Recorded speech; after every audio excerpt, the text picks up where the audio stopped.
The progress of the British National Party has worried the establishment. The media in particular are in a quandary. Hostility is increasing. The party is used to being vilified, but recently the internet TV channel YouTube is increasingly having to monitor abusers who post unsuitable content. There are people who prefer falsehood to truth, and YouTube gives them the perfect platform to broadcast their own personal hatred. These are known as hate channels.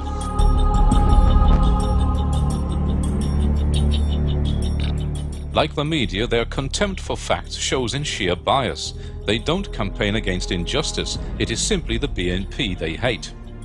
One of these channels recently named and ridiculed a BNP councillor in the Northwest with false accusations. The channel was suspended. No regard for young children or families is a hallmark of this type of YouTube abuser. What kind of person is it that puts women and children at risk? Psychological profiling by police gives some of them a mental age of about 15, though some are of course much older. They see themselves as warriors fighting a just battle. It's the Narcissus principle. They are in love with an image of themselves. This one has a list of people he wishes to hang, and proudly boasts that he is here to persecute, belittle, bully, antagonize, discriminate, and generally disrupt what the BNP are pumping out media-wise. So he cannot separate sense from nonsense. Just the sort you want near your children. YouTube removed the content, but the user still pretends they can't control him. He's back again, but being more careful this time. This type of mindset appeals to adolescents, but this is not the main problem. Most people are not affected by this posturing, but some, especially the young, are impressionable. Like other hate preachers, they get the weak-minded to do their fighting for them. Recognize them.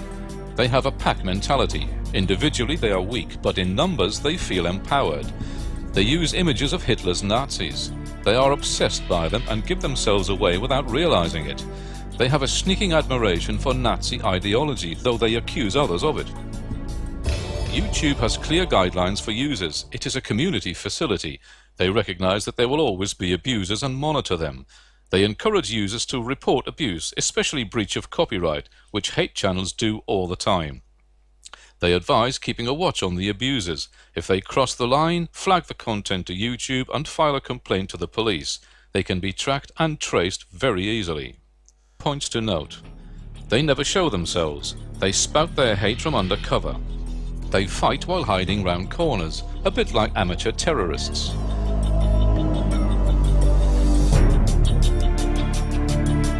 Mostly, these abusers are irrelevant. Like babies, they are attention seekers and love to provoke and intimidate through mischief. If you don't respond to them, they get upset, and that's when they cross the line. All we need to do is keep a watch on these channels. Remember, they can only appeal to their own kind. No one else is interested.